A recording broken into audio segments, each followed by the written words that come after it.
أنا اسمي إكرام عزت محمد محمود. كنت بعاني من الصدفية دي أكتر من 8 سنين، ولفيت ودخت ورحت لحد المرصود ورحت دكاترة استشاريين ورحت دكاترة خاصة. مفيش كله مسكنات، كله مرطبات، وأنا كانت إيديا بتضرب لوحديها وجسمي وإيديا كانت ورمة، ومكنتش بعرف أشتغل لأن أنا راجل متعرض للبيع والشراء في الشارع. فطبعا الزبون كان بيشوف الحاجه الله يعينه برضه، ما هو معذور. فمنها اللي يشوف مثلا يقول لك ده معديه، وفي اللي يخاف يقول لك، وفي اللي يقول لك الله يشفيه.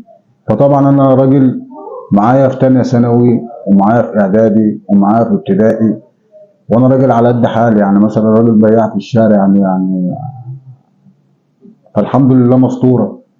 بس احنا بنتكلم ان في ناس بتخلي نفسيتك يعني تحت الصفر. اصعب موقف شفته في حياتي ان واحد صاحبي بياكل ويشرب معايا، وكان قاعد معايا، وكان اكتر من اخ ليا.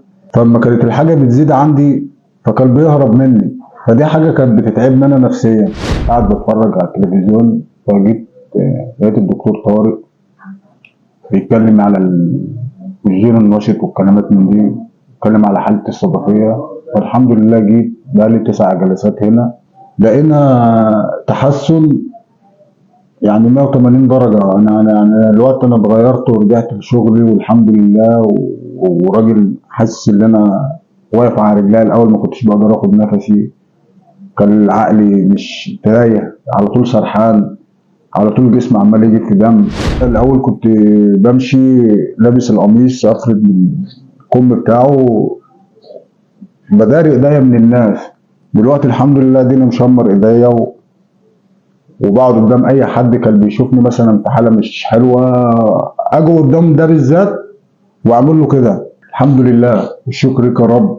لان الاكسجين النشط ده يعني ده هي حاجه موهبه كده جت من عند ربنا، والله يبارك لهم في اللي فكروا وجابوا الحاجه دي، عشان في ناس كتيره قوي تعبانه. فانا بنصح اي حد يا جدعان التعبان يجي هنا، واقسم بالله من تالت جلسه او رابع جلسه والله هيحس بتحسن جامد.